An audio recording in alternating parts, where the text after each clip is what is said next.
Hello everyone.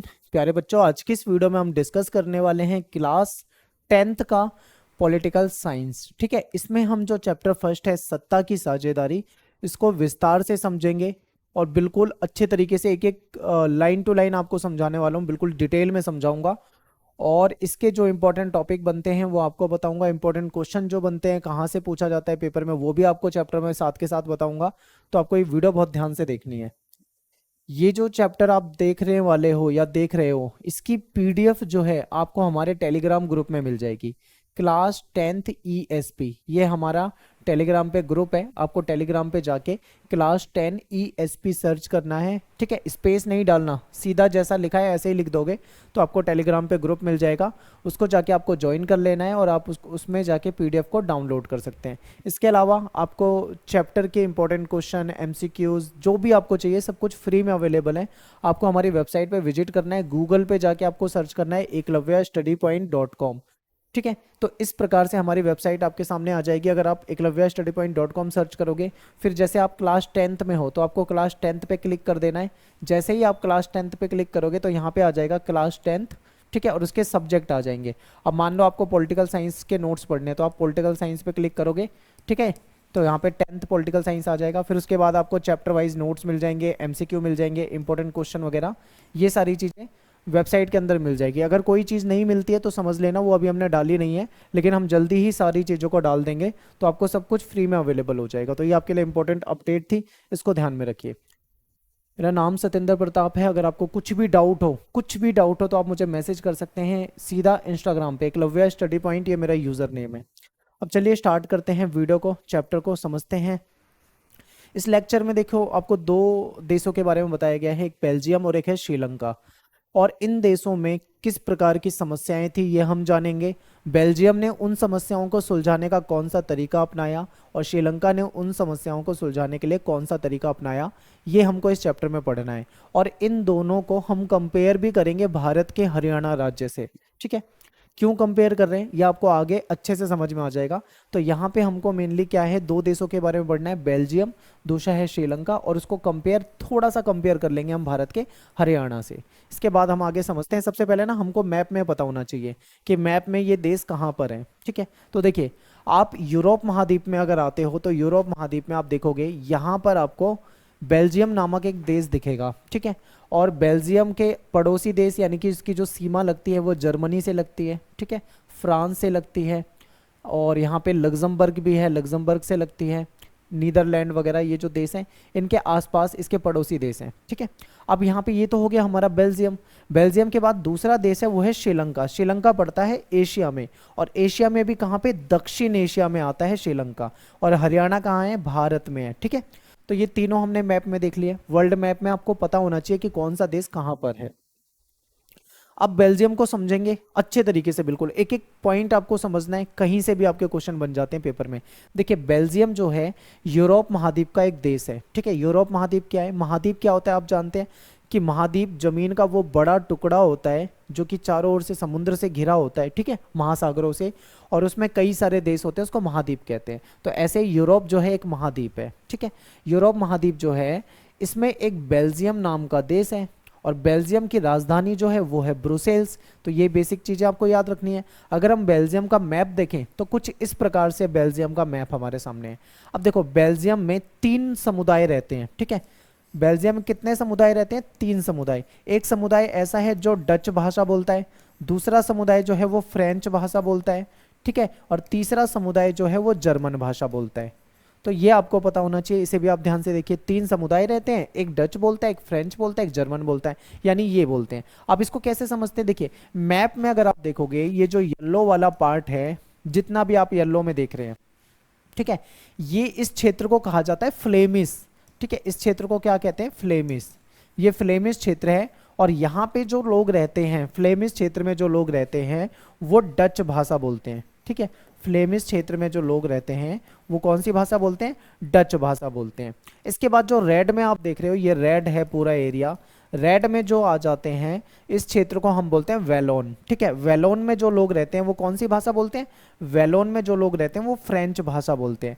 लेकिन यहाँ पे आप ध्यान से देखोगे तो एक छोटा सा हिस्सा आपको दिख रहा होगा, यहाँ पे देखिए ये जो छोटा सा हिस्सा आप देख पा रहे हो, यहाँ पे 1% जो लोग रहते हैं, जो आबादी रहती है, वो कौन से लोग हैं? वो जर्मन भाषा बोलते हैं। ठीक है, कौन सी भाषा बोलते हैं ये लोग? जर्मन भाषा बोलते हैं। तो ये आपको बेसिक जानकारी आपको पता होनी चाहिए थी। आगे समझते हैं, थोड़ा सा और डिटेल में जानते हैं। देखिए, अब एक बार ना आप ये देख लो कि बेल्जियम जो है उसकी जो सीमाएं हैं, यानी इसका जो बॉर्डर है, वो किन देशों से लगता है? तो बेल्जियम का बॉर्डर जो है नीदरलैंड से लगता है, जर्मनी से लगता है, लग्जमबर्ग से लगता है और फ्रांस से लगता है।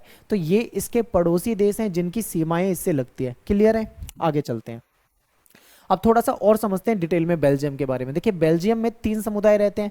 फ्लेमिश जो डच बोलते हैं, ये मैंने अभी आपको बता दिया। वैलोन जो कि फ्रेंच बोलते हैं, ये भी मैंने आपको बता दिया। जर्मन, ठीक है, जो कि जर्मन भाषा बोलते हैं। कहाँ पे रहते हैं, कैसे रहते हैं, आप समझ जाएंगे। येलो वाला जो पार्ट है ये फ्लेमिश है, रेड वाला पार्ट जो है, ठीक है, ये कौन सा है? वैलोन का है। वैलोन यानी कि जो फ्रेंच बोलते हैं, और जो छोटा सा हिस्सा यहाँ पे आप देख पा रहे हैं ये जर्मन लोग हैं। ये आपको क्लियर है? और आगे चलते हैं। ठीक है, धीरे धीरे करके समझेंगे हम। थोड़ा सा ना इसको कंपेयर कर लेते हैं बेल्जियम को हम भारत के हरियाणा के साथ। भारत में एक छोटा सा राज्य है हरियाणा, उसकी तुलना कर रहे हैं हम बेल्जियम से। बेल्जियम एक देश है, बेल्जियम कोई छोटा सा राज्य नहीं है, बेल्जियम एक देश है, लेकिन हरियाणा हमारे भारत का एक राज्य है। इसको कंपेयर हम क्यों कर रहे हैं आपको यहाँ पे समझ में आएगा। देखिए, बेल्जियम जो है यूरोप महाद्वीप का एक छोटा सा देश है। इसका जो क्षेत्रफल है, यानी इसका जो एरिया है, वो एरिया हमारे जो हरियाणा राज्य है उससे भी छोटा है। ठीक है, हमारा जो देश में जो हरियाणा राज्य है उससे भी छोटा है बेल्जियम। ठीक है, और बेल्जियम की जो सीमाएं हैं वो फ्रांस से लगती है, नीदरलैंड से लगती है, जर्मनी से लगती है, लग्जमबर्ग से लगती है, जो कि मैंने आपको मैप में दिखा रखा है। देखिए, नीदरलैंड, जर्मनी, लग्जमबर्ग, फ्रांस, ये सब इसके पड़ोसी देश हैं जिनसे इसकी सीमाएं लगती है। इसकी आबादी, अब यहाँ पे हमने क्या कंपेयर करा कि बेल्जियम का जो एरिया है, क्षेत्रफल है, वो हरियाणा से भी कम है। दूसरा, हमने अब फिर से कंपेयर करते हैं जनसंख्या को। देखिए, बेल्जियम की जो आबादी है वो 1 करोड़ से थोड़ी सी अधिक है। आप मान लीजिए 1 CR, 1 करोड़ प्लस मान लीजिए। ठीक है, 1 करोड़ से थोड़ी सी ज्यादा है। अगर हम हरियाणा की आबादी की बात करें तो हरियाणा की आबादी जो है इससे दुगनी है, यानी कि आप ये मान लो हरियाणा की आबादी से लगभग आधी है बेल्जियम की, तो हरियाणा की कितनी हो जाएगी? इससे दुगनी हो जाएगी, यानी 2 करोड़ प्लस हो जाएगी। ठीक है, अब आप देखो कि हमारे देश का एक छोटा सा राज्य है हरियाणा, और हरियाणा की आबादी इससे बहुत ज़्यादा है, हरियाणा का क्षेत्रफल भी इससे बहुत ज़्यादा है। ठीक है, क्यों कंपेयर कर रहे हैं? क्योंकि हमारे यहाँ पे जो हरियाणा है वो समृद्ध है, ठीक ठाक है, कोई समस्या नहीं है। लेकिन इस छोटे से देश में बहुत तरह की समस्याएं हैं बेल्जियम में। हालांकि बेल्जियम ने उन समस्याओं का एक अच्छा सॉल्यूशन भी निकाला है, वो आगे हम देखेंगे, लेकिन ये आपको इसीलिए कंपेयर करके समझाया गया है। बेल्जियम छोटा सा देश है, लेकिन इसकी समाज, जो इसका समाज है या सामाजिक बनावट है, वहाँ पे जो जातीय व्यवस्था है वो बहुत ही जटिल है, क्योंकि 3 प्रकार के लोग रहते हैं, 3 प्रकार के समुदाय हैं। जर्मन बोलने वाले लोग, फ्रेंच बोलने वाले लोग और डच बोलने वाले लोग। इनके बीच में कहीं ना कहीं कुछ विवाद हो जाता है, लेकिन विवाद का सॉल्यूशन हो जाता है। कैसे सॉल्यूशन होता है वो आगे देखने वाले हैं। ये आपको क्लियर समझ में आया? आगे चलते हैं। ठीक है, देखिए, बेल्जियम जो है देश की कुल आबादी का, बेल्जियम में अगर हम देखें तो जो टोटल आबादी है उसका 59% जो हिस्सा है वो फ्लेमिश इलाके में रहते हैं। ठीक है, 59% लोग जो हैं वो फ्लेमिश इलाके में रहते हैं, यानी कि फ्लेमिश वाला कौन सा था? ये येलो वाला जो पार्ट आप देख रहे हो। यहाँ पे जो लोग रहते हैं वो डच भाषा बोलते हैं। जो बच जाते हैं शेष 40% लोग, वो वेलोनिया में रहते हैं। जो रेड वाला पार्ट है वो कौन सी लैंग्वेज बोलते हैं? फ्रेंच भाषा बोलते हैं। और एक छोटा सा 1% जो हिस्सा है जर्मन भाषा बोलते हैं, जो आप यहाँ पे देख चुके हैं। ठीक है, इस प्रकार से यहाँ की सामाजिक बनावट है। ये आपको समझ में आ गया भाई, कितने % लोग कहाँ रहते हैं और कौन सी लैंग्वेज बोलते हैं, ये आपको समझ में आ गया। अब एक चीज और समझिए, यहाँ की जो राजधानी है, ठीक है, बेल्जियम की जो राजधानी है वो है ब्रुसेल्स। ठीक है, इसको ब्रसेल्स भी कहते हैं, ब्रुसेल्स भी कहते हैं। यहाँ पे 80% जो लोग रहते हैं, यहाँ पे 80% लोग जो हैं वो फ्रेंच बोलते हैं। ठीक है, फ्रेंच लैंग्वेज बोलते हैं। और जो 20% लोग रहते हैं वो डच बोलते हैं। ठीक है, वैसे तो यहाँ पे डच की संख्या अगर हम बेल्जियम में देखें तो डच लैंग्वेज बोलने वालों की संख्या जो है वो फ्रेंच वालों से ज़्यादा है। लेकिन राजधानी जो है, राजधानी अगर आप देखोगे, ये छोटा सा पार्ट यहाँ पे आपको दिख रहा है, ये राजधानी है ब्रुसेल्स। यहाँ पे जो रहने वाले लोग हैं उसमें ज़्यादातर लोग कौन से हैं? फ्रेंच भाषा बोलने वाले लोग हैं। तो ये भी आपको समझना है। आगे देखिए, जो फ्रेंच भाषा बोलने वाले लोग हैं अगर उसको पूरे बेल्जियम में देखें तो वो डच वालों से कम है, यानी फ्रेंच जो है वो एक तरह से अल्पसंख्यक हैं। किसके सामने? डच भाषा बोलने वालों के सामने। ठीक है, लेकिन संख्या में फ्रेंच कम है लेकिन फिर भी ताकत में और समृद्धि में देखें तो वो ज्यादा ताकतवर हैं। यानी संख्या में कम है लेकिन ताकतवर ज्यादा है। ऐसा ही होता है ना दुनिया में, देखो जो अमीर लोग होते हैं, बहुत अमीर लोग होते हैं, वो संख्या में कम होते हैं लेकिन गरीब लोग संख्या में बहुत ज्यादा होते हैं। इसी प्रकार से यहाँ पे आपको समझाया गया है कि फ्रेंच लोग बेशक से संख्या में कम है लेकिन समृद्ध हैं। समृद्ध का मतलब उनके पास पैसा है, दौलत है, ठीक है, उनके पास अच्छी नौकरी, अच्छा रोजगार, सब कुछ बढ़िया है, समृद्ध है, बिल्कुल किसी चीज की कोई कमी नहीं है, और ताकतवर भी हैं। डच जो है वो संख्या में तो ज्यादा है लेकिन वो इतने फ्रेंच के बराबर नहीं है, ठीक है। तो देखिए बाद में जाकर क्या होता है कि आर्थिक विकास और शिक्षा का लाभ पाने वाले डच भाषी जो लोग हैं, इनकी इस स्थिति को लेकर इनके मन में नाराजगी होती है। यानी डच लोग जो हैं वो नाराज हो जाते हैं। किस बात को लेकर नाराज हो जाते हैं कि कहीं ना कहीं आर्थिक विकास के रूप में देखें, एजुकेशन के रूप में देखें तो ये लोग उनसे पिछड़े हुए हैं, यानी फ्रेंच लोगों से पिछड़े हुए हैं, इसलिए ये लोग नाराज होते हैं। फिर क्या होता है 1950-60, अब समझिए समस्या की शुरुआत हो चुकी है। फ्रेंच और ये जो डच हैं इनके बीच में नाराजगी हो चुकी है, ठीक है। आगे देखो क्या होता है 1950-1960 के दशक की बात अगर हम करें तो यहाँ पे फ्रेंच और डच जो बोलने वाले लोग थे इनके बीच में तनाव बढ़ने लगा। इंपॉर्टेंट है बिल्कुल, इस लाइन को याद रखना, यानी इनके बीच में समस्या बढ़नी शुरू हो चुकी है। आगे क्या होता है इन दोनों समुदायों का जो टकराव है, ठीक है, इसका सबसे जो तीखा रूप हमको देखने को मिलता है वो ब्रुसेल्स में देखने को मिलता है। क्योंकि आपने देखा ब्रुसेल्स में जो जनसंख्या को अगर हम देखें तो वहाँ पे फ्रेंच बोलने वाले लोग ज़्यादा थे डच से, यही पढ़ा था ना हमने, तो वहाँ पे इसका तीखा रूप हमें देखने को मिलता है। आगे क्या होता है इसको देखते हैं। ये एक विशेष तरह की समस्या थी क्योंकि डच बोलने वाले लोग जो हैं वो संख्या में तो बहुत ज़्यादा हैं, ठीक है, संख्या में तो ये ज़्यादा हैं लेकिन धन और समृद्धि के मामले में देखें तो ये लोग कमजोर हैं। फ्रेंच भाषा बोलने वाले लोग संख्या में तो कम है लेकिन समृद्धि में, पैसे में, धन दौलत में, ताकत में, हर मामले में डच से काफी आगे हैं। तो इसलिए इनके बीच में क्या हो जाता है एक मनमुटाव हो जाता है, या फिर आप कह लो कि एक विवाद शुरू हो जाता है, ठीक है।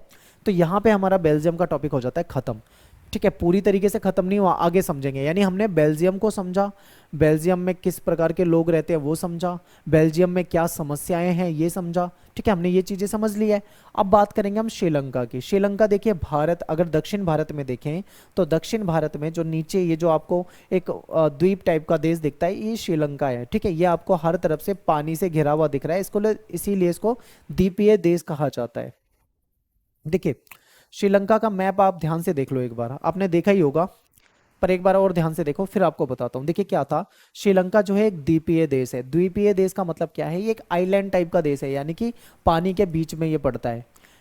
ये तमिलनाडु के दक्षिणी तट से कुछ किलोमीटर की दूरी पर स्थित है, ठीक है। जो तमिलनाडु है आप मैप में देखोगे, अगर यहाँ पे मैंने आपको दिखाया था ये जो तमिलनाडु है इसके दक्षिणी तट को अगर आप देखोगे तो इससे कुछ ही डिस्टेंस पे ये है, ज्यादा बहुत दूर भी नहीं है। इसकी आबादी की बात करें, अब श्रीलंका को भी हम हरियाणा से कंपेयर करेंगे, इसकी आबादी जो है 2 करोड़ के आसपास है, यानी कि हमारा जो हरियाणा राज्य है उसके बराबर है इसकी आबादी। अब हमारा हरियाणा क्या है, भारत देश का एक राज्य है, लेकिन श्रीलंका कोई राज्य नहीं बल्कि ये तो एक पूरा देश है, लेकिन फिर भी अगर आबादी की तुलना करते हैं तो बराबर बैठती है, ठीक है। आगे देखते हैं, दक्षिण एशिया के अन्य देशों की तरह श्रीलंका की आबादी को अगर हम देखें, ठीक है, दक्षिण एशिया के अन्य देशों की तरह अगर हम देखें तो श्रीलंका की आबादी भी कई जातीय समूहों में है, क्योंकि दक्षिण एशिया के जो देश हैं वहाँ पे अलग अलग जातीय समूह के लोग रहते हैं, ऐसे श्रीलंका में भी बहुत तरह के लोग रहते हैं। तो सबसे जो मेन है श्रीलंका में वो है सिंगली लोग। सिंगली कौन है, जो श्रीलंका के मूल निवासी हैं, यानी जो ओरिजिनल श्रीलंका के ही लोग हैं उसको सिंगली कहा जाता है, ठीक है। सिंगली सबसे मेन है जो कि 74% है, यानी 74% जो लोग हैं श्रीलंका में रहने वाले वो सिंगली हैं, यानी इनकी संख्या ज्यादा है, ठीक है। और इसके बाद दूसरे नंबर पे आ जाते हैं तमिल। तमिल जो हैं वो 2 तरह के तमिल हैं। अब समझ लो तमिल जो हैं वो 18% है। अब तमिल जो हैं 2 तरह के हैं, तमिल लोग जो हैं 2 तरह के, वो 2 तरह के कौन से तमिल लोग हैं ये आपको समझना है, ठीक है। देखिए एक तो वो तमिल है जो श्रीलंकाई मूल के तमिल है, यानी जो श्रीलंका में लंबे समय से रहते आ रहे हैं, श्रीलंका के ही हैं, ठीक है। और दूसरे तमिल जो हैं जो भारत से गए थे श्रीलंका में, जिसको हिंदुस्तानी तमिल कहा जाता है। ये तमिल लोग जो थे ये कब गए थे, जब अंग्रेज, देखो भारत अंग्रेजों का गुलाम था और श्रीलंका भी अंग्रेजों का गुलाम था। तो अंग्रेजों के समय में क्या हुआ था, अंग्रेज जो बागान होते हैं, बागान में काम करने के लिए मजदूर लाया करते थे, तो वो क्या करते थे तमिलनाडु से मजदूरों को ले जाते थे और श्रीलंका में ले जाते थे। तो जो लोग मजदूर के रूप में काम करने के लिए गए थे श्रीलंका में, ठीक है, भारतीय लोग हैं, तमिल लोग हैं, जो श्रीलंका में चले गए थे अंग्रेजों के ज़माने में काम करने के लिए। फिर उनकी जो संतान हुई है, उनके जो बच्चे हुए, उसको हिंदुस्तानी तमिल कहा जाता है। ठीक है, तो ये दो तरीके से हैं। अगर हम श्रीलंकाई तमिल की बात करें तो ये लगभग लगभग आप ये मान लो 13% की जो इनकी आबादी है वो यहाँ पर है। ठीक है, आगे देखते हैं। अब देखो तमिलों के दो समूह है, ये मैंने आपको बता दिया। 13% जो है श्रीलंकाई हैं, बाकी जो है वो हिंदुस्तानी तमिल है। हिंदुस्तानी कौन है, आप जानते हो कि जो अंग्रेजों के शासनकाल में गए थे वहां पे काम करने के लिए, उनकी जो संतानें हैं। ठीक है, आगे देखते हैं समस्या क्या है। अब आपको थोड़ा ध्यान से समझना है। अब आपने बेल्जियम को भी समझ लिया है, आपने श्रीलंका को भी समझ लिया है। ठीक है, दोनों जगह आपने समझ लिया है। अब देखते हैं कि आखिर यहाँ पे क्या समस्या हुई और कैसे इन्होंने इस समस्या को निपटाने के लिए काम करा। देखिए जरा सोचिए कि ऐसी स्थिति में क्या हो सकता था। ठीक है, अगर मैं बेल्जियम की बात करूं तो बेल्जियम में डच भाषा को बोलने वाले लोग जो हैं वो संख्या बल पे देखें तो वो ज़्यादा हैं। ठीक है, तो वो फ्रेंच भाषा वाले लोगों पे कहीं ना कहीं वो अपनी इच्छाएं थोप सकते थे। ठीक है, अगर डच चाहते, संख्या में ज़्यादा थे, तो फ्रेंच वाले लोगों पे अपनी इच्छाएं थोप सकते थे और इससे इनके बीच में लड़ाई जो थी वो बढ़ जाती, डच वर्सेस फ्रेंच हो जाता और इनके बीच में लड़ाई बढ़ जाती। ऐसा भी संभव था कि इससे देश भी बढ़ जाता, ब्रुसेल्स पे भी वो अपना दावा ठोकने लग जाते कि भाई हमारा ब्रुसेल्स है, वो कहता हमारा है। श्रीलंका ऐसा तो बेल्जियम में था। और श्रीलंका में देखें तो वहाँ पे सिंगली लोग बहुत ज़्यादा हैं। ठीक है, सिंगलियों के पास बहुमत ज़्यादा है। अगर सिंगली चाहें तो वो भी अपना मुल्क में कहीं ना कहीं अपना दबदबा मनमानी चला सकते हैं क्योंकि उनकी संख्या ज़्यादा है। तो आखिर देखते हैं कि दोनों ने सॉल्यूशन करा क्या। ठीक है, इसको समझते हैं, यहां से आपकी जो कहानियां और ज़्यादा इंटरेस्टिंग हो जाती है। श्रीलंका ने किस तरीके से अपने देश को बर्बाद कर दिया और बेल्जियम ने किस प्रकार से सही डिसीजन लेके अपने देश को आबाद करा। ठीक है, आगे बढ़ाया, इसको समझते हैं। देखिए श्रीलंका में क्या होता है, बहुसंख्यकवाद, यानी कि श्रीलंका में जो सिंगली लोग हैं, बहुसंख्या में हैं, उनका कहीं ना कहीं दबदबा रहता है, उसकी वजह से श्रीलंका को नुकसान होता है। देखिए 1948 में श्रीलंका जो था वो आज़ाद हुआ था, एक स्वतंत्र राष्ट्र बना था। अब श्रीलंका किसका गुलाम था, ये भी अंग्रेजों का गुलाम था। ठीक है, अंग्रेजों की गुलामी में रहा है। श्रीलंका का पुराना नाम जो है सिलोन है। आज के समय में हम श्रीलंका को श्रीलंका बोलते हैं, लेकिन पुराने समय में इसको सिलोन के नाम से जाना जाता था। सिंगली समुदाय के जो नेता हैं, अब यहाँ पे समझना, सिंगली समुदाय के जो नेता हैं उन्होंने बहुसंख्या के बल पर अपनी, मतलब उनकी संख्या ज़्यादा थी, उसके दम पर उन्होंने कहीं ना कहीं अपने शासन पे प्रभुत्व जमाया। ठीक है, पूरा प्रभुत्व जमाना चाहा, ताकत के बल पे, अपनी संख्या के बल पे। इस वजह से क्या हुआ, लोकतांत्रिक रूप से जो निर्वाचित सरकार थी उसने भी कहीं ना कहीं सिंगली समुदाय की प्रभुता का कायम करने के लिए अपनी बहुसंख्यक परिस्थिति के तहत कदम उठाए। अब देखो श्रीलंका में, श्रीलंका वैसे लोकतांत्रिक देश है, लोकतंत्र है वहाँ पे। अब श्रीलंका में सरकार बनी, किसकी सरकार बनेगी, जिसकी संख्या ज़्यादा है, तो वहाँ पे एक तरह से सिंगली लोगों की सरकार बनी। अब सिंगली लोग जो थे, जो नेता थे, जो सत्ता में आए, ठीक है, जो शासन में आए, अब उन्होंने देखा कि उनकी जो जनता है, जनता में सबसे ज़्यादा कौन है, सिंगली लोग हैं। तो उन्होंने सिंगली लोगों को ही सपोर्ट करना शुरू कर दिया, क्योंकि उनको पता था कि सिंगली की संख्या ज़्यादा है तो हम उनके खिलाफ तो नहीं जा सकते, उनको सपोर्ट करते हैं, उनकी चीज़ों को मानते हैं, तो उससे वो सत्ता में बने रहेंगे। अब ऐसे में क्या, जब वो सिंगली लोगों को सपोर्ट करेंगे तो जो तमिल लोग हैं उनको कहीं ना कहीं बेकार लगेगा। तो ऐसा ही कुछ हुआ यहाँ पे, तमिलों के मन में इनके प्रति एक तरह से आप लगा लो गुस्सा पनप रहा था। आगे देखते हैं, 1956 में क्या होता है, एक कानून आता है। इसके तहत क्या होता है, तमिलों को दरकिनार कर दिया, यानी तमिलों को इग्नोर कर दिया और सीधा सीधा इन्होंने राजभाषा बना दी सिंगली। इन्होंने बोला कि अब सिंगली हमारे देश की राजभाषा होगी। ठीक है, सिंगली राजभाषा, जो सिंगली लोग बोलते थे, तमिलों की भाषा अलग हो गई, तमिल हो गई। अब ऐसे में जब सिंगली को राजभाषा बना दिया गया तो विश्वविद्यालय में, सरकारी नौकरी में जो भी सिंगली लोग हैं उनको कहीं ना कहीं प्राथमिकता दी जाने लगी। तो जब सरकारी नौकरी में सिंगली जाएंगे, लैंग्वेज उनकी होगी, सत्ता उनकी होगी, सब कुछ उनके हाथ में होगा, तो तमिलों को क्या लगेगा, उनको लगेगा कि हमें इस देश में इग्नोर किया जा रहा है। ठीक है, नए संविधान में ये प्रावधान भी किया गया कि सरकार जो है बौद्ध मत, क्योंकि सिंगली लोग जो थे वो बौद्ध धर्म को मानते थे, तो इन्होंने कहा कि सरकार बौद्ध धर्म को संरक्षण देगी और बढ़ावा देगी। तो ऐसे में तमिल जो थे वो हिंदू भी थे और मुस्लिम भी थे। ठीक है, तो तमिलों को कहीं ना कहीं बुरा लगना था कि भाई उनके धर्म को, उनकी भाषा को, उनकी संस्कृति को, उनके तौर तरीकों को नहीं अपनाया जा रहा, ये तो सब कुछ सिंगलियों के लिए ही हो रहा है। तो उनके मन में जो गुस्सा और नफरत था वो बढ़ता जा रहा था। आगे देखते हैं क्या होता है, एक एक करके जितने भी सरकारी फैसले आए सब में तमिल जो थे नाराज हो गए। ठीक है, श्रीलंका के जो तमिल थे वो कहीं ना कहीं नाराज हो गए थे और शासन को लेकर उनमें बेगानापन बढ़ रहा था, यानी उनको लग रहा था कि हमारे साथ भेदभाव किया जा रहा है। इनके मन में ये हो रहा था, उन्हें लगा कि जो बौद्ध धर्म को मानने वाले लोग हैं, जो सिंगली लोग हैं, इनके नेतृत्व वाली जितनी भी राजनीतिक पार्टियां हैं जो इनको सपोर्ट करती हैं, उनकी भाषा और संस्कृति को लेकर असंवेदनशील है। क्योंकि जो सिंगली को सपोर्ट करने वाली जितनी भी राजनीतिक पार्टी थी वो तमिलों के साथ कुछ भी अच्छा नहीं कर रही थी, उनके लिए तो कुछ सोच भी नहीं रही थी। ऐसे में उन्हें लगा कि संविधान और सरकार की जो पॉलिसी है, जो नीतियां हैं, वो कहीं ना कहीं समान राजनीतिक अधिकारों से उनको वंचित कर रही है, यानी उनको वो अधिकार नहीं मिल रहे। अगर मान लो कोई सरकारी नौकरी करने जाएगा तो वहां पे सिंगली को प्रेफरेंस दी जाएगी, ना कि तमिलों को, तो कहीं ना कहीं उनके साथ भेदभाव हो गया। तो इसलिए इनको लगा कि संविधान के तहत उनके साथ क्या हो रहा है, भेदभाव हो रहा है। अब तमिलों ने अपना संगठन बनाना शुरू कर दिया था। ठीक है, इसको समझेंगे। देखिए क्या होता है, नौकरी में या फिर जो दूसरे फायदे होते हैं उन सभी कामों में उनके साथ क्या हो रहा था, तमिलों के साथ भेदभाव किया जा रहा था। उनके जो हित हैं उसको अनदेखी की जा रही थी। उसका परिणाम ये होता है कि तमिल वर्सेस सिंगली हो जाता है, यानी तमिल और सिंगली जो हैं इनके संबंध जो हैं वो बिगड़ जाते हैं। तमिल सिंगली को पसंद नहीं कर रहे, सिमिल तंगली इनको तमिलों को पसंद नहीं कर रहे, इनके संबंध जो हैं वो बिगड़ चुके हैं। अब आगे देखो क्या होता है, श्रीलंकाई तमिलों ने अपनी राजनीतिक पार्टियां बना ली। ठीक है, अब तमिलों ने क्या कहा कि भाई सिंगली तो हमारी नहीं सुनते, हमको क्या करना चाहिए, मिलकर अपनी पार्टी बनानी चाहिए। तो उन्होंने, लोकतंत्र था तो उन्होंने अपनी पार्टी बना ली। इन्होंने कहा कि भाई तमिल को राजभाषा बनाना है। ठीक है, यानी तमिल को क्या करो, राजभाषा बना दो। क्षेत्रीय स्वायत्ता हासिल करने की बात की गई कि हमें क्षेत्रीय स्वायत्ता मिलनी चाहिए। शिक्षा के क्षेत्र में, रोजगार के क्षेत्र में हमको समान अवसर मिलने चाहिए, इसकी इन्होंने मांग कर दी और इसके लिए इन्होंने संघर्ष भी करा। ठीक है, तो ये समस्याएं जो थी तमिलों के साथ हो रही थी, तो तमिलों ने क्या करा था, उनकी इन समस्याओं को समझा। तमिलों ने अपना एक संगठन बनाया, अपनी राजनीतिक पार्टी बनाई और ये सारी डिमांड जो है उन्होंने सामने रख दी। फिर देखिए क्या होता है, अब इन्होंने स्वायत्ता की मांग तो कर दी, लेकिन जो तमिलों की आबादी वाला इलाका था ना, उसकी स्वायत्ता की मांग को कहीं ना कहीं नकारा गया। क्योंकि सिंगली लोग चाहते ही नहीं थे कि इनको जरा भी स्वायत्ता मिले, वो इनको पसंद ही नहीं करते थे। ये समस्या यहाँ पे चल रही थी।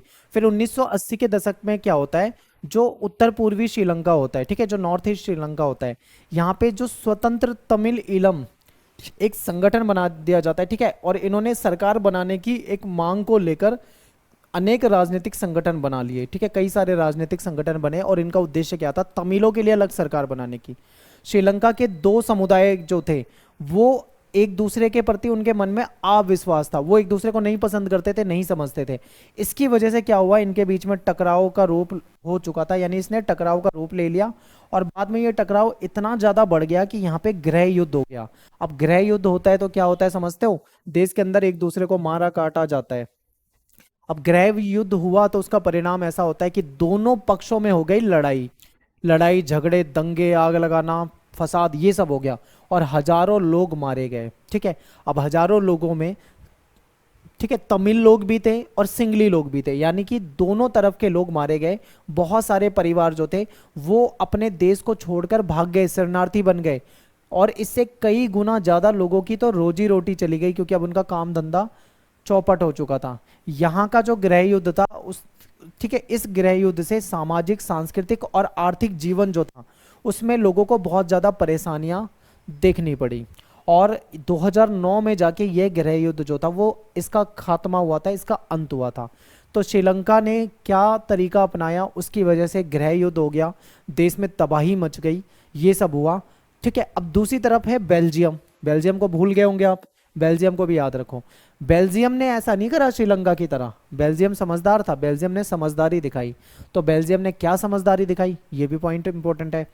तो बेल्जियम ने अपने यहाँ पे सिस्टम बिल्कुल अलग रखा। बेल्जियम के नेताओं ने श्रीलंका से अलग रास्ता अपनाया। उन्होंने ये नहीं करा कि किसी को इग्नोर करना शुरू कर दो, इन्होंने क्या करा, इन्होंने क्षेत्रीय अंतर को समझा, इन्होंने सांस्कृतिक विविधता को समझा और उसको स्वीकार करा, एक्सेप्ट करा। ठीक है, उन्होंने सबका सम्मान करा। उन्होंने देखा चाहे फ्रेंच हो, चाहे डच हो, चाहे जर्मन हो, उन्होंने सभी को समान मानकर सबके साथ एक जैसा व्यवहार करा, भेदभाव नहीं करा। इसकी वजह से क्या हुआ, बेल्जियम में वो हाल नहीं हुआ जो श्रीलंका में हुआ था। आगे देखो, 1970 से 1993 के बीच में इन्होंने अपने संविधान में 4 संशोधन करे, यानी 4 बार बदलाव करे। और वो 4 संशोधन किस लिए थे, ताकि देश में जो रहने वाले लोग हैं उसमें किसी भी आदमी को बेगानापन फील ना हो, एहसास ना हो कि वो बेगाना है, यानी कि उसके साथ कोई भेदभाव हो रहा है, वो बाहरी है, ऐसा कुछ भी नहीं। सभी मिलजुल कर देश में रहें, शांति से रहें। ठीक है, खुशहाली से रहें, जिससे देश तरक्की करे, देश आगे बढ़े। इन्होंने ऐसा डिसीजन लिया। श्रीलंका ने ऐसा डिसीजन नहीं लिया था, इसीलिए वो आग में जल गया। ठीक है, आगे देखो क्या होता है। इन्होंने इसके लिए जो व्यवस्था बनाई थी, ठीक है, वो बहुत ही कल्पनाशील है। मतलब कोई इमेजिन भी नहीं कर सकता कि इस तरीके की कोई प्लानिंग कर सकता है, या कोई ऐसा सोच सकता है, या ऐसा पॉसिबल भी हो सकता है, क्योंकि नहीं हो पाता ऐसा पॉसिबल। इन्होंने जो व्यवस्था बनाई वो बिल्कुल कल्पनाशील है, और कोई भी देश आज तक ऐसा डिसीजन नहीं ले पाया था जैसा बेल्जियम ने लिया था। ठीक है, बेल्जियम ने जो डिसीजन लिया, दुनिया में किसी देश ने ऐसा डिसीजन नहीं लिया। अब वो डिसीजन क्या है ये आपको समझना है। देखिए, बेल्जियम मॉडल जो है थोड़ा जटिल है, समझना है लेकिन आपको, ठीक है, जटिल है, मुश्किल है, फिर भी आपको समझना है। बेल्जियम मॉडल में 4-5 बातें थी, जैसे कि संविधान में इस बात को उन्होंने स्पष्ट प्रावधान है, क्लियर लिखा हुआ है कि केंद्रीय सरकार जो होगी उसमें डच और फ्रेंच भाषा के जो लोग होंगे, मंत्री होंगे, उनकी संख्या जो होगी वो समान होगी। बिल्कुल क्लियर लिख दिया, यानी इन्होंने ये बोल दिया कि किसी के साथ कोई भेदभाव नहीं होगा। ठीक है, इन्होंने कहा कि जो फ्रेंच लोग हैं और जो डच लोग हैं, इनकी जो मंत्रियों की जो संख्या है वो समान रहेगी। ठीक है, बेशक से डच जो है संख्या में ज्यादा है, ठीक है, बेशक से डच जो है संख्या में ज्यादा है, फ्रेंच कम है, लेकिन फिर भी इन्होंने ये डिसीजन लिया कि फ्रेंच और डच के जो मंत्री होंगे उनकी संख्या जो है समान रखी जाएगी। अगर 4 मंत्री फ्रेंच होंगे तो 4 ही मंत्री डच होंगे, अगर 10 मंत्री फ्रेंच होंगे तो 10 ही मंत्री डच के होंगे, यानी समान। तो अब जब दोनों तरफ समान मंत्री होंगे तो ये आपस में लड़ेंगे ही नहीं, क्योंकि इनको लगेगा भाई हमारे भी बराबर हैं, वहाँ उनके भी बराबर हैं, तो लड़ाई तो इनके बीच में होगी नहीं। एक तो इन्होंने ये प्रावधान करा। अब दूसरा प्रावधान क्या किया, ये भी इंपॉर्टेंट है। देखो, इन्होंने कुछ विशेष कानून, इन्होंने कहा कि कुछ विशेष कानून तभी बनेंगे जब दोनों भाषाई समूह यानी कि फ्रेंच और डच, इनके सांसद का बहुमत मिलेगा। ठीक है, यानी मान लीजिए कोई कानून बनाना है, एग्जाम्पल मैं आपको कुछ भी यहाँ पे दे देता हूँ, किसी भी चीज को लेकर कोई बदलाव करना है, कोई कानून बनाना है, तो जब डच लोग और फ्रेंच लोग, ठीक है, यानी फ्रेंच मंत्री और डच मंत्री, जब ये दोनों ही सपोर्ट करेंगे, समर्थन करेंगे, तभी वो बन पाएगा। अगर इनमें से कोई सपोर्ट नहीं करता तो वो नहीं बन पाएगा। तो यहाँ पे क्या हो गया, बराबरी का प्रतिनिधित्व हो गया। ठीक है, कोई भी एक तरफा फैसला नहीं ले सकता। तो ये इन्होंने जो डिसीजन लिया, ये अपने आप में बहुत बड़ी बात है। और आप समझ रहे हो, यहाँ पे ये चीज हो सकती थी, अगर डच ये बोल सकते थे कि भाई हमारी संख्या ज्यादा है तो हमारे मंत्री ज्यादा होने चाहिए। ठीक है, फ्रेंच भी इस बात को लड़ सकते थे कि भाई हमारे साथ भेदभाव क्यों हो रहा है, लेकिन इन्होंने उस लड़ाई को ही खत्म कर दिया। इन्होंने बोला नहीं, हम दोनों को बराबर रखेंगे, डच भी बराबर, फ्रेंच भी बराबर। इसलिए बड़ी समस्या को तो इन्होंने यहीं सुलझा दिया। और देखो क्या क्या करा इन्होंने।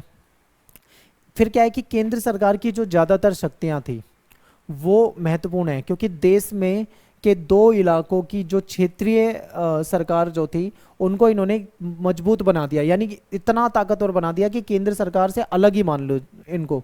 यानी राज्य सरकार जो है वो केंद्रीय सरकार के अधीन नहीं है, उससे बिल्कुल अलग है, अपना सेपरेट है, अपने तरीके से शासन चला सकते हैं। केंद्र सरकार का कोई दबाव, कोई किसी प्रकार का कोई दखल अंदाजी यहाँ पे नहीं होगी। तो कितना आसान था, इन्होंने ये सॉल्यूशन कर दिया। फिर क्या हुआ कि ब्रुसेल्स में अलग सरकार है, ठीक है, राजधानी है ब्रुसेल्स, वहां पे सरकार अलग होती है। इसमें दोनों समुदायों का समान प्रतिनिधित्व है। ठीक है, दोनों समुदाय कौन से, फ्रेंच और दूसरा डच, समान प्रतिनिधित्व दे दिया गया। फ्रेंच भाषी लोगों ने ब्रुसेल्स में समान प्रतिनिधित्व का प्रस्ताव स्वीकार कर लिया। क्यों स्वीकार करा, क्योंकि जो डच भाषी लोग हैं उन्होंने केंद्र की सरकार में भी बराबर का प्रतिनिधित्व लिया था, तो उन्होंने माना तो अब इनको मानना ही पड़ेगा। तो इस तरीके से इन्होंने इस बात को मान लिया। तो इनके बीच में जो लड़ाई बढ़ सकती थी, जो वहां पे सिंगली वर्सेस तमिल हो गया था, वह यहाँ पे डच वर्सेस फ्रेंच नहीं हो पाया। क्यों नहीं हो पाया, क्योंकि इन्होंने समस्याओं का जो सॉल्यूशन था वो पहले ही कर लिया था। आगे देखो, केंद्रीय और राज्य सरकारों के अलावा यहाँ पे एक तीसरी सरकार भी है, जैसे भारत में भी होती है ना, केंद्र की सरकार, राज्य की सरकार, उसके फिर निचले लेवल पे पंचायत वगैरह होती है, पंचायतें होती है, या नगर पालिका, नगर निगम होते हैं। इसी प्रकार से यहाँ पे 2 सरकार तो हो गई, केंद्र की, राज्य की। उसके अलावा एक तीसरी सरकार भी है जिसको कहा जाता है सामुदायिक सरकार। इंपॉर्टेंट है, इस सरकार का चुनाव एक ही भाषा बोलने वाले लोग करते हैं। ठीक है, एक ही भाषा बोलने वाले लोग इसका चुनाव करेंगे। डच, फ्रेंच और जर्मन बोलने वाले जो लोग हैं, उन समुदायों के लोग चाहे वे जहां भी रहते हो, पूरे पूरे मतलब बेल्जियम में कहीं पे भी रहते हो, वो इस सामुदायिक सरकार को चुनते हैं। ठीक है, उनके लिए ये है। इस सरकार को संस्कृति के मामले में, शिक्षा के मामले में, भाषा के मामले में फैसले लेने का पूरा अधिकार प्राप्त है। या एजुकेशन को लेकर, ठीक है, वहाँ की जो कल्चर है उसको लेकर, वहाँ की लैंग्वेज को लेकर, कोई भी डिसीजन ले सकते हैं, जो इनको सही लगता है वो डिसीजन ये लोग ले सकते हैं, और ये इंपॉर्टेंट है। आगे देखिए, आपको बेल्जियम का मॉडल जो थोड़ा जटिल लग रहा होगा, और ये सच में जटिल है, मुश्किल है, आसान नहीं है। ऐसा कर पाना बहुत मुश्किल था, लेकिन इन्होंने कर दिया, ठीक है। तो सच में ये जटिल तो है, लेकिन खुद बेल्जियम में रहने वाले के लिए भी ये व्यवस्था सफल रही है, बहुत ज़्यादा सफल रही है। ये उन लोगों के लिए बहुत मुश्किल है, लेकिन ये बहुत ज़्यादा कामयाब रही। इसकी वजह से ये श्रीलंका नहीं बना, श्रीलंका की तरह आग नहीं लगी यहाँ पे, सब कुछ बढ़िया था।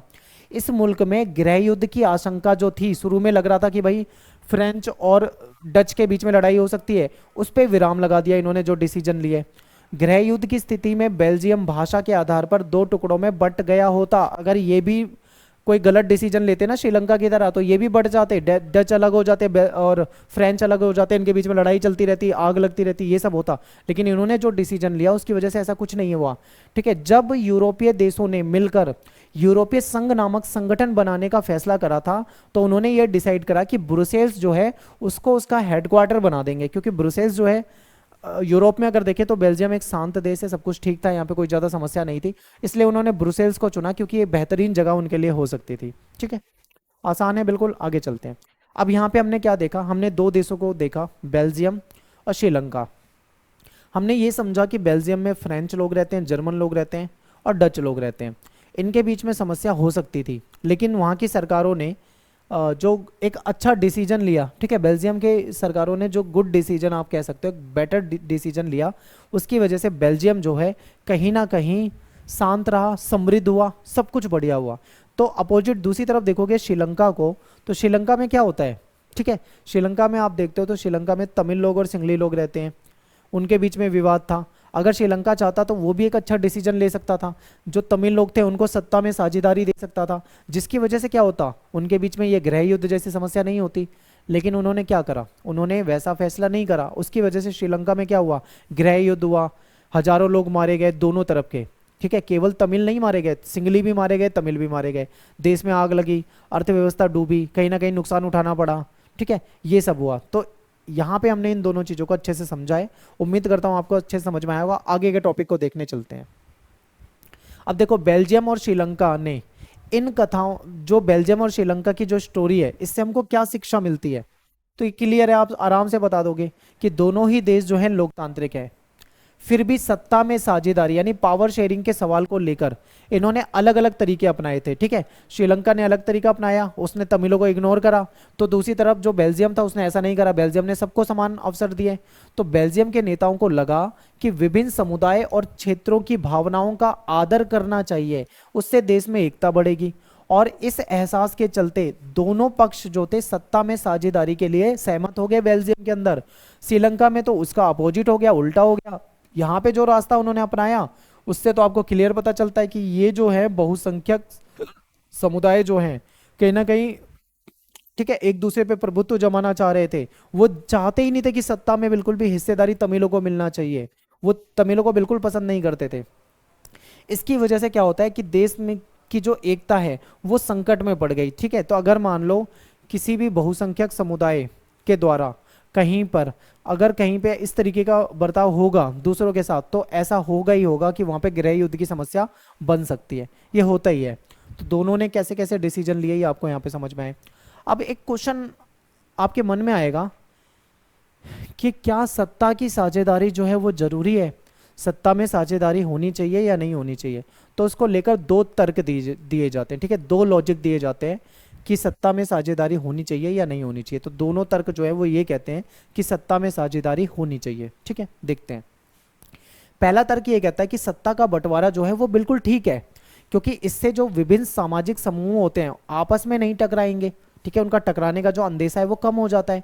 सामाजिक टकराव जो होता है वो आगे चलकर हिंसा और राजनीतिक अस्थिरता का रूप ले लेता है। कभी कभी तो इतना गंभीर हो जाता है, इतना सीरियस हो जाता है कि देश में गृह युद्ध हो जाता है, ठीक है, लोगों को एक जगह से दूसरी जगह भागने पे मजबूर होना पड़ता है। तो ऐसे में ज्यादा बेटर क्या है कि सत्ता में हिस्सा दे देना राजनीतिक व्यवस्था के स्थायित्व के लिए अच्छा माना जाता है, यानी कि सत्ता में हिस्सा देना राजनीतिक व्यवस्था के लिए बेहतर है। नेक्स्ट है बहुसंख्यक समुदाय की इच्छा को बाकी सभी पर थोपना तात्कालिक तौर पे लाभकारी लग सकता है, बिल्कुल, कि मान लो कहीं पे क्या होता है, जैसे कि श्रीलंका में हुआ, बहुसंख्यक लोगों की चीजों को थोप दिया गया, उनकी लैंग्वेज थोप दी, उनका धर्म थोप दिया, ठीक है, सब कुछ उनका ही हो गया। वो हो सकता है थोड़े समय के लिए ठीक भी रहा हो, तात्कालिक उसके लाभ दिख रहे हो, कोई नुकसान ना दिखे हो, लेकिन अगर लॉन्ग टर्म में देखें, आगे चलकर देखें, तो ये देश की अखंडता के लिए घातक साबित होगा। और ऐसा श्रीलंका में हुआ भी, आपने देखा ना कि तुरंत उसके असर नहीं दिखे, लेकिन लंबे समय में देखे तो श्रीलंका में क्या हाल हुआ, आपने समझ लिया उसको अच्छे से। तो बहुसंख्यकों का जो अत्याचार होता है वो सिर्फ अल्पसंख्यक जो लोग होते हैं उनके लिए परेशानी पैदा नहीं करता, बल्कि इससे जो नुकसान होता है वो बहुसंख्यक को भी होता है। क्योंकि जो श्रीलंका में जो गृह युद्ध हुआ था उसका नुकसान केवल तमिलों को थोड़ी हुआ था, सिंगलियों को भी नुकसान हुआ था, हजारों जो लोग मारे गए थे उसमें सिंगली के परिवार के लोग भी थे। तो ये समस्या यहाँ पे आई। ये तो पहला लॉजिक था। दूसरा लॉजिक क्या कहता है ये भी समझिए, कहते हैं कि सत्ता का बंटवारा जो है वो लोकतांत्रिक व्यवस्थाओं के लिए ठीक है, बिल्कुल ठीक है। यानी सत्ता की जो साझेदारी है वो एक तरह से लोकतंत्र की आत्मा है। लोकतंत्र में यही तो बताया जाता है कि सत्ता जो मिलेगी वो सभी समुदायों के लिए होगी, यानी सभी समुदायों को लोकतंत्र में प्रतिनिधित्व मिलता है, ठीक है, चाहे वो दबा कुचला वर्ग हो, कोई भी वर्ग हो, सभी को सत्ता में शामिल किया जाता है। जो एक वैध सरकार होती है वो वही सरकार होती है जिसमें अपनी भागीदारी के माध्यम से सभी समूह को उसमें शामिल कर लें, ठीक है। आप भारत में देखोगे, भारत की जो आप संसद में देखोगे तो आप देखोगे वहां पे हर तरह के लोग हैं, वहां पे दलित नेता भी हैं, ठीक है, वहां पे हिंदू नेता भी हैं, वहां पे आपको कुछ मुस्लिम नेता वगैरह भी दिखेंगे, ठीक है, आपको सभी तरह के लोग वहां पे देखने को मिलेंगे। तो ये होता है। नेक्स्ट है सत्ता की साझेदारी के रूप। पहले ऐसा माना जाता था कि राजनीतिक सत्ता का बंटवारा नहीं किया जा सकता, पहले लोग नहीं मानते थे, वो कहते थे सत्ता को बांटना ही नहीं है किसी भी तरीके से। फिर इसके खिलाफ एक नया कॉन्सेप्ट आता है, उसे बोलते हैं सत्ता की साझेदारी। यानी इस धारणा के खिलाफ एक नई चीज आती है, वो है सत्ता की साझेदारी। यानी दूसरी जो धारणा है उसमें यह कहा जाता है कि सत्ता की साझेदारी होनी चाहिए, ठीक है। लंबे समय से माना यही मान्यता चली आ रही थी, यही माना जाता था कि अगर सरकार की सारी शक्तियां एक व्यक्ति या किसी खास स्थान पर रहने वाले व्यक्ति समूह के हाथ में रहनी चाहिए, ठीक है, अगर उनके हाथ में रहेगी तो सब कुछ बेहतर रहेगा, ऐसा माना जाता था पहले।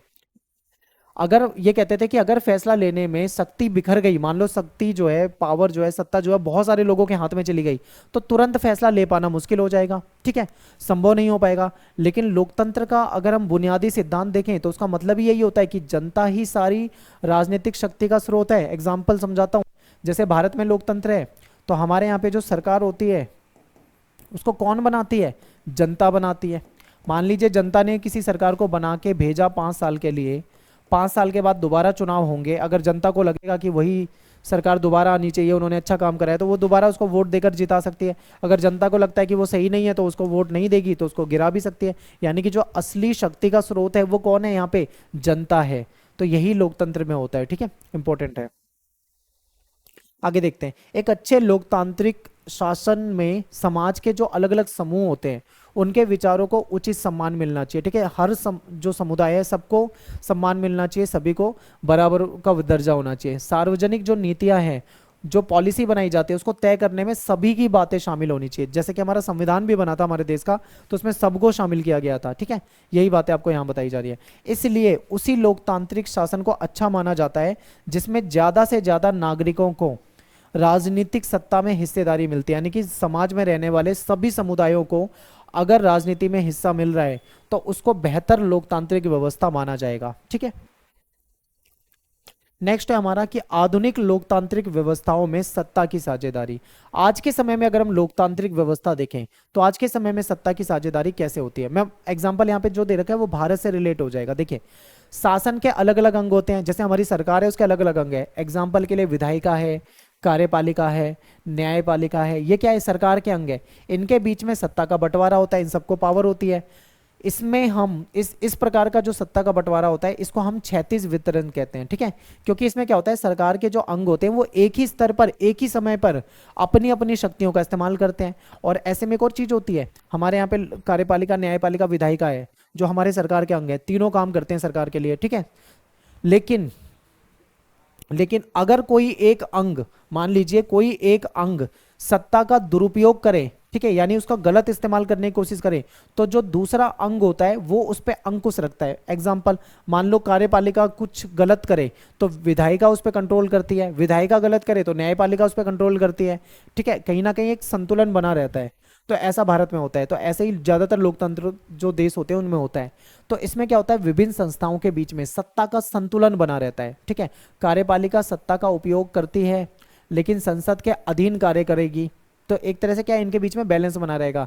न्यायपालिका जो है उसकी नियुक्ति कार्यपालिका करेगी, लेकिन न्यायपालिका ही कार्यपालिका पर और विधायिका पर जो कानून बनाए जा रहे हैं उस पर अंकुश लगा सकती है। तो इस व्यवस्था को कहते हैं नियंत्रण और संतुलन की व्यवस्था। इसमें क्या होता है, सरकार के प्रमुख अंग जो होते हैं वो एक दूसरे पे कहीं ना कहीं नियंत्रण करते हैं। उसकी वजह से क्या होता है, बैलेंस बना रहता है। कोई भी अंग, कार्यपालिका कभी भी अपना गलत इस्तेमाल नहीं करेगी, विधायिका गलत इस्तेमाल नहीं करेगी, क्योंकि उसे पता है न्यायपालिका रोक देगी। तो ये सब चलता है, इसको बोलते हैं नियंत्रण और संतुलन वाली व्यवस्था, या उस नियंत्रण और संतुलन की विधि, पॉलिसी, जो भी आप कहना चाहो, ये कहा जाता है। सेकेंड पॉइंट देखिए सरकार के बीच में अलग अलग प्रकार की सरकार हो सकती है विभिन्न स्तरों पे। जैसे केंद्र में एक सरकार होती है जिसको केंद्र की सरकार कहते हैं, जो पूरे देश को देखती है। फिर राज्यों में सरकार होती है जिसको राज्य की सरकार कहते हैं, ठीक है, जो राज्य को देखती है। और अलग अलग जगह पे उसको अलग अलग नाम से पुकारा जाता है, लेकिन हमारे देश में उसको राज्य सरकार कहा जाता है। हमारे देश में जो केंद्र का काम करती है उसको केंद्र सरकार कहा जाता है। और इन सरकारों को कौन सी शक्ति मिलेगी, ये बात हमारी कहाँ पे मिलेगी, हमारे केंद्र और राज्य को कितनी शक्ति मिलनी है, ये हमारे संविधान में मिलती है। यानी संविधान में क्लियर होता है कि ये केंद्र सरकार होगी, ये राज्य सरकार होगी। केंद्र सरकार को ये शक्तियां हैं, राज्य सरकार को ये शक्तियां हैं, सब कुछ पहले से लिखित में होता है, ठीक है। ये भी इंपॉर्टेंट है, पॉइंट याद रखना। बेल्जियम में तो ये काम हुआ, पर श्रीलंका में ये काम नहीं हुआ था, देखा था ना आपने। इसीलिए श्रीलंका क्या हुआ, गृह युद्ध की चपेट में आ गया। राज्य सरकारों में नीचे के स्तर की सरकार के लिए भी व्यवस्था होती है। मैंने आपको स्टार्टिंग में बताया था, जैसे हमारे यहाँ पे जो सबसे पावरफुल सरकार है वो है केंद्र सरकार, जो पूरे देश को देखती है। उसके बाद दूसरे नंबर पे जो सरकार आती है वो होती है राज्य सरकार, जो राज्यों को देखती है, ठीक है। तीसरे नंबर पे जो सरकार आती है उसको लोकल गवर्नमेंट कहते हैं, या स्थानीय सरकार कहते हैं। इसमें आपकी पंचायत हो जाएगी, ठीक है, या फिर मान लीजिए नगर पालिका है, या फिर नगर निगम है, ये आपकी स्थानीय सरकार हो जाती है। तो इस प्रकार से सरकारें हमारे यहाँ पे होती हैं। और उच्चतर से, जब ऊंचे से निम्न स्तर पे आते हैं, देखो ये उच्चतर है, फिर निम्न हो गया, फिर उससे निम्न हो गया, इस तरीके से जो सरकारी व्यवस्था होती है इसको बोलते हैं ऊर्ध्वाधर वितरण, ठीक है। इसको क्या कहते हैं, ऊर्ध्वाधर वितरण। ये थोड़ा सा नाम आपको याद रखने में मुश्किल होगा, लेकिन आप इस नाम को याद रखिए, इंपॉर्टेंट है, पेपर में आता है। अब तीसरा पॉइंट बात करते हैं, सत्ता का जो बंटवारा है, ठीक है। इसमें विभिन्न सामाजिक समूह जो हैं, इसमें सामाजिक समूह भी हो सकते हैं, भाषाई समूह भी हो सकते हैं, धार्मिक समूह भी हो सकते हैं, इनके बीच में भी बंटवारा हो सकता है, ठीक है। बेल्जियम में आपने सामुदायिक सरकार देखी थी, वो इसका एक अच्छा एग्जाम्पल हो सकता है। बेल्जियम में ऐसा था। इसके बाद देखो, कुछ देशों में संविधान और कानून में इस बात का प्रावधान होता है कि सामाजिक रूप से जो कमजोर समुदाय हैं, जो महिलाएं हैं, उसको विधायिका में, प्रशासन में हिस्सेदारी मिले। जैसे कि भारत में भी होता है, एग्जाम्पल के लिए विधायिका में महिलाओं के लिए, या जो SC ST होते हैं उनके लिए सीट जो होती है, ठीक है, उनके लिए सीट जो होती है उसमें रिजर्वेशन मिल जाता है, यानी सीटों में आरक्षण मिल जाता है। तो ये व्यवस्था होती है ताकि जो पिछड़े समुदाय हैं, ऐसा क्यों होता है, ऐसा इसलिए होता है क्योंकि विधायिका और प्रशासन में जो अलग अलग सामाजिक समूहों की जो लोग हैं उनकी हिस्सेदारी जो है वो हो सके, सभी लोगों को इसमें शामिल किया जा सके, ठीक है। इसलिए होता है ताकि किसी भी समुदाय को ऐसा ना लगे कि उसको इग्नोर किया जा रखा है जाता है, या फिर उसके साथ किसी प्रकार का भेदभाव होता है, जैसा कि तमिलों को लग रहा था श्रीलंका में। इसलिए ये व्यवस्था होती है। चौथा देखो, लास्ट पॉइंट है, सत्ता का बंटवारा जो होता है वो एक रूप से विभिन्न प्रकार के दबाव समूह के रूप या आंदोलन द्वारा शासन को प्रभावित, नियंत्रित करने के तरीके में भी आपको देखने को मिल सकता है। हमारे यहाँ पे कुछ दबाव समूह होते हैं। दबाव समूह यानी दबाव समूह ऐसे समूह होते हैं जो सरकार पे दबाव बनाकर अपनी बातों को मनवा सकते हैं। जैसे कि मान लो स्टूडेंट हो गए, ठीक है, स्टूडेंट, या फिर किसान हो गए, मजदूर संघ हो गए। तो ये सब एक दबाव समूह के रूप में भी काम करते हैं। लोकतंत्र में ये जरूरी भी होता है। कई बार क्या होता है कि मान लो किसी के साथ कोई भेदभाव हो रहा है, कुछ गलत हो रहा है, तो ये सब मिलकर सरकार पे दबाव बनाते हैं ताकि उनकी समस्या को सरकार सुलझाए, ठीक है। लोकतंत्र में ये होता है। और लोकतंत्र में क्या होता है, पार्टियों के बीच में आपस में कॉम्पिटिशन होता है। आप देखते हो ना, चुनाव में बहुत सारी पार्टियां लड़ती हैं चुनाव, उनके बीच में कॉम्पिटिशन होता है। और ये जो कॉम्पिटिशन होता है ये क्यों होता है, ये इसलिए होता है ताकि एक व्यक्ति या समूह के हाथ में सत्ता ना रहे, सबको बराबर मौका दिया जाता है, आओ चुनाव लड़ो, जीतो और सत्ता में आओ। इसलिए ये होता है ताकि किसी के साथ गलत ना हो। आगे देखो, सत्ता पर बारी बारी से अलग अलग विचारधारा की जो पार्टी होती हैं वो कहीं ना कहीं सत्ता में आती जाती रहती है। आप देखते हो हमारे यहाँ पे जैसे कभी कांग्रेस का शासन रहा है, फिर बीजेपी का शासन आ जाता है, फिर किसी और पार्टी का शासन आ सकता है, ठीक है। तो ये सब चलता रहता है। ये क्यों होता है? ये इसलिए होता है कि एक ही विचारधारा के लोग, जो एक ही विचारधारा के लोग हैं, उनके हाथ में सत्ता ना रहे। अगर सत्ता उनके हाथ में रहती है तो कहीं ना कहीं उसके लॉन्ग टर्म में नुकसान होंगे। पार्टी जो है वो सत्तावादी हो सकती है और उसका गलत इस्तेमाल कर सकती है अपने अधिकारों का, इसलिए ये सब होता है। तो यहाँ पे ये जो हमारा चैप्टर है ये खत्म हो जाता है, ठीक है। आई होप आपको समझ में आया होगा। वीडियो पसंद आई तो उसको लाइक करें, कमेंट करें, शेयर करें। मिलते हैं आपसे नेक्स्ट वीडियो में। Thanks for watching. जय हिंद, जय भारत।